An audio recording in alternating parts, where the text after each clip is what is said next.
first, we're going to start with the blank paper, and honestly, I'm just going to show you how easy it is to make a pleated skirt. So first of all, I'm going to take my paper, I have my scissors here.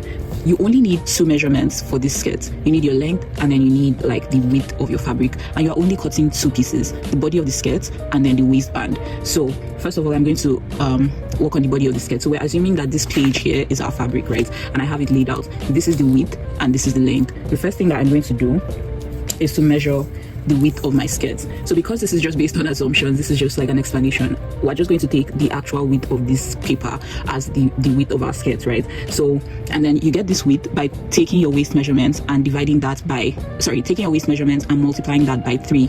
And then after multiplying it by 3, whatever number you get, you add 1.5 or 2 inches of extra allowance, because you're still going to put you're still going to close it off at the side seam, and then you're going to put a zipper and a button on one side of the skirt, so you need to make some allowance for that. So we're going to assume that, what do we have about 9.5 here, so we're going to assume that 9.5 is what we got for the full width of our skirt. So now that we have the width, we're going to measure the length. So the length is just basically like how long you want your skirt to be. And remember, you're going to hem the bottom of the skirt, and then you're also going to add in a waistband, which for me, my waistbands are typically about 1.5 inches on average, so you want to take those things into consideration. So let's assume that the length of the skirt that we're going for is 4 inches. So I'm just going to place my tape here and just mark my 4 inches.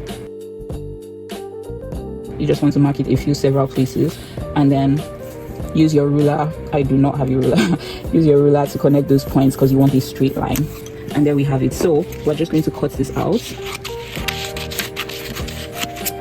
like this, and then now we're going to create the pleats. Now, depending on how wide you want your pleats to be, this is something that's also based on like your preference, right? On my actual skirt, I think I would like my pleats to be about 2.5 inches. For me, the sweet spot is between 2.5 to 3 inches for the width of the pleats, but that is completely up to you. Now, because this is just a little sample piece and like it's too small, I just want to be able to show you like what the whole thing is going to be like. We're going to use just 1 inch, just so I can show you what it looks like, right? So we're going to pretend that this 1 inch is my 2.5 inches. Now, you're going to take your tape, and we're going to just mark 1 inch, and we're going to do that along the whole width of the skirt. Oh, by the way, I already messed up. First of all, remember when we said you need 1.5 to 2 inches of extra allowance when marking the width of your skirt? So if you use 2 inches, for example, that means you have 1 inch on each side for your sewing allowance. So you first of all mark out that 1 inch. Let's just assume that we already did that, but like if this was your real skirt, say you mark your 1 inch here and your 1 inch here for the sewing allowance, so that when you fold it over, that is your sewing allowance for closing this off. But because this is our sample and I really just want to show you the pleats, we're going to just go straight for that. So you're just going to mark that width that you've decided is going to be the measurement of your pleats, and you're going to do that a bunch of times along the width of your fabric, just like this. And there we have it. Now with these points, we're just going to create our pleats, and it's simple, like it's kind of like creating a paper fan. So we can start off like this. On the second one, I'm just going to do this, and then I'm going to make sure that this comes this way, and then we have one here. We skip one, go to the second one, and like that. So like this is the middle, this is one end, this is one end. So like need to touch to that side like that, and then one end, middle, the other end, and then just going to do this, so you can kind of see the pleats, right? So what I like to do is, after folding my pleats, I like to like spread them out, so like make it spread out a little as it goes down. So it's not like, I don't like my pleats on these pleated skirts completely straight from top to bottom. I like to just like fan it out a bit as it goes to the bottom, so kind of like that, right? So you can see why this consumes a lot of fabric, because we just folded in the pleats, and this piece of paper that was like this wide is suddenly like this small. So that is why you're multiplying your fabric, the width of your waist by 3, because when you look at your pleats from the top, you can see that you have 1, 2, 3 layers like that, right? So yeah, so that is how you create your pleats. I'm going to go ahead and do exactly the same thing on my skirt, and I'm going to show you just like a quick preview of what I'm doing, so you can see me just do exactly what I've shown you on the actual fabric.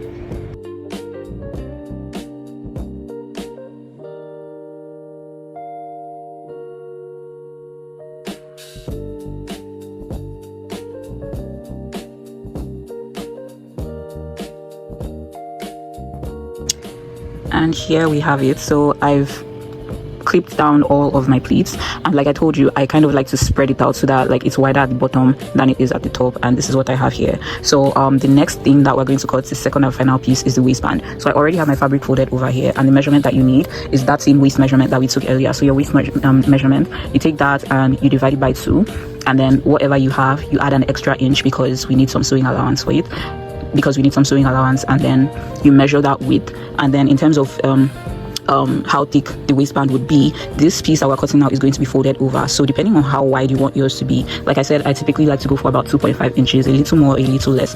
So at this point I would have either 5.5 or 5.25 inches. I think I'm going to do 5.25 inches, and I'm just going to mark that all the way down this way, and then mark my waist plus my sewing allowance on this end, so somewhere around here, and then it's just going to make a rectangle, which is what I'm going to cut out, and that would be my waistband.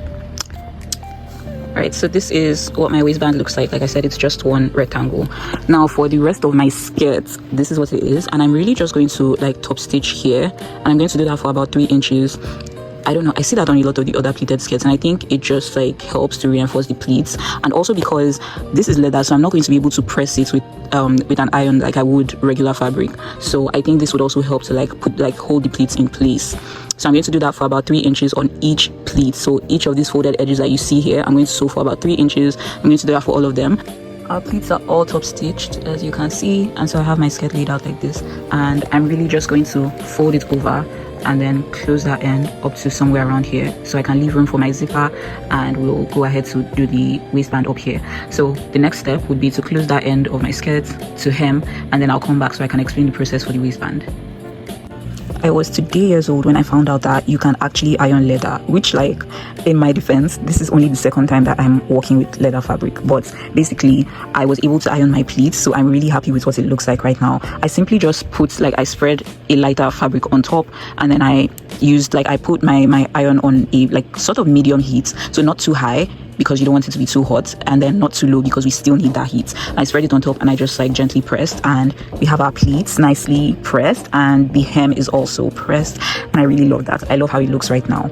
I think yeah, I love how it looks right now. So all that's left is the zipper and the waistband. Right now I actually need to go and get a matching zipper because for some reason I thought I had one, but I don't, so I need to make another trip to the fabric store. But anyway, by the time you're watching this set is already done. But like so I have my waistband here and I folded it over, so this is the right side of my fabric, and what you're seeing out here is the wrong side of the fabric. So I have it folded over this way because I'm going to use my sewing machine to close this end. I'm going to do that on the other end as well, and then I'm going to turn it right side out, and when I turn it right side out, I'm going to press it, and then I'm also going to fold in 1/2 inch inwards like this. So yeah, that is basically all the prep I need for my waistband. So I'm going to go ahead and do that right now, and yeah, I need to get my zipper. I've prepped my waistband like I said, so I sew closed the 2 ends, and then I pressed it with 1/2 inch inside, as you can see. So I just folded it over like this, and that is what it looks like. I got my zipper as well, so I'm really excited we can finally finish with this. This is what we have, this is what it's looking like, and this is where my zipper is going to be. So all I'm going to do next, honestly, is to install my zipper here, and I'm also going to, at this top part, like leave about 1/2 inch, so start about 1/2 inch down for where my zipper is going to be, because if you look at it, you can see that this part right here, right where my thumb is, that's where your zipper stops, right? So I'm going to make sure that is just about 1/2 inch in, kind of like this, because that 1/2 inch allowance is what I need to attach my waistband all around the circumference. So after putting in my zipper, I'm going to take my waistband, which is already prepped and ready to go, and I'm really just going to sandwich my skirt like this, so you can see what it looks like. I'm just going to sandwich it inside of what I've already folded over like that. So I'm just going to insert it about 1/2 inch in, hold it down with my clips, and then I'm just going to top stitch right on the edge of my waistband and go all the way around. And as you can see here, where the zipper is going to be, it also overlaps at this point, which is great because I want my waistband to overlap, like you can see here, because my button is going to be on one side, and then I'm going to put a buttonhole on the other side, so I would have something just like this. So I'm going to make sure that it extends by at least maybe 3/4 inch, because I don't think my waistband is much wider than my actual waist here, so I don't have too much allowance to work with. But yeah, so I'm going to go ahead and do that, and then I would show you what that looks like.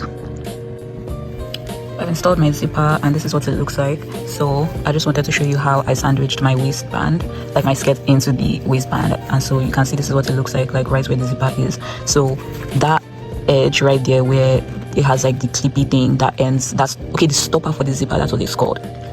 that is what this is called, the stopper. So that end where you have the stopper, that is exactly where like my waistband falls, and then I'm just going to like stitch just on the edge right there and just go all the way around. And so you can see here where my waistband is going to overlap. So here my waistband is the same, it stops at the same point with the zipper, but here it's going to come over and sort of extend right to just around here, really, like where my pleat is, so that I have that overlap that I was talking about. So my buttonhole is going to be here and my button is going to be on the back side, that's on the waistband on this side. So yes, I'm just going to use a regular straight stitch to secure my waistband to my skirt, and my sewing machine is here ready to go, so I'm just going to go ahead and do that right now. We're basically finishing up at this point. So this is what my overlap looks like. So you can see behind, my waistband doesn't just stop right where the zipper is, but it comes in a little bit. So when I do the zipper up, there's like some overlap there. So this is where my button is going to be. I'm just using like just the plain black one. So I'm going to sew it in here, and then I'm going to sew my buttonhole here, and then I'll be done with the skirt. This is what the buttonhole foot looks like. If you don't have one, I think some people know how to do this by hand. I've never tried that before, but yeah, this is what the buttonhole foot looks like. So I'm going to create my buttonhole and hand sew my button into my skirt, and then I can finally try it on. So let's go.